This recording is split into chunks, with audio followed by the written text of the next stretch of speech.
class. Welcome to week 11 of our Book of Mormon study. Um, just wanted to send out some praise to you for your discussion boards.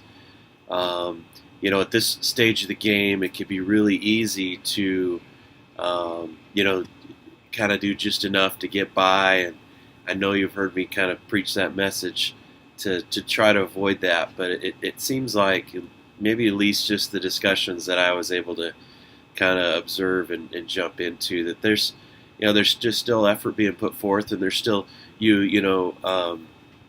really feeling stuff. One of the themes that I just really love this week, there's two actually that I'd like to comment on, and one of them was just many of you with that desire to not just enjoy your study, but to see things that you wanted to do, things that you find in your studies that you need to act upon and to change and to develop. And it's so wonderful to be able to see you, wanting to improve and to grow. And the second thing was, it was just so awesome to see so many of you saying, I want to be more faithful in my tithes. That when we see this culmination of the Book of Mormon, where everything is leading up to the visit of the Savior, and then part of his teachings, of doing away with the lower law and instituting the higher law, and then quoting Malachi and tithing and building up the storehouse and being prepared for the second coming. It just was awesome to see so many of you saying, I got to do this. I got to be more better.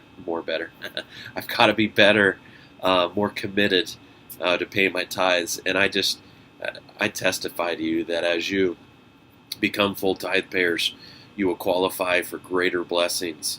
And, hopefully we don't do things just to be blessed.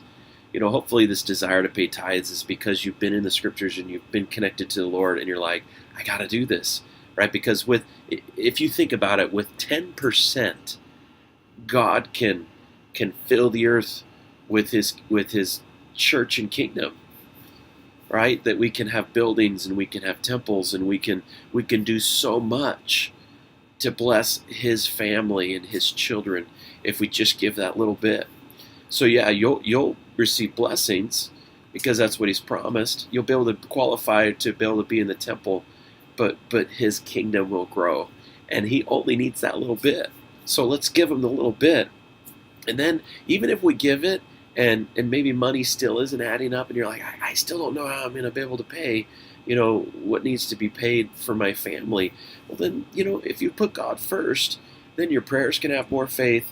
Then if we need to, we can go to family, we can go to the church, and we can fill in those gaps. And so be right with God. I think it's just awesome. It was so exciting to see so many of you committed to do that. Now, looking ahead to this next week, you'll see that the assignments are it's a smaller workload, which is good because you're supposed to be finishing up your 10 principles project, and you're turning that in not this week but next week. Spend some time this week making sure you're feeling good about that and getting that prepared so you could submit that next week and it'll all be good. You're reading this week 4th Nephi through the Book of Mormon. This is actually such a sad time in the Book of Mormon. Everything is pointed to Christ's visit and his promises for his people.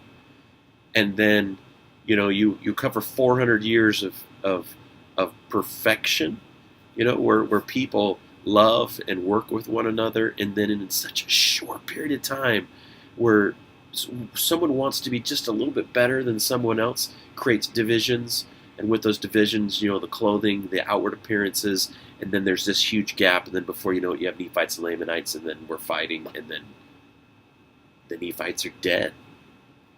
It's so sad.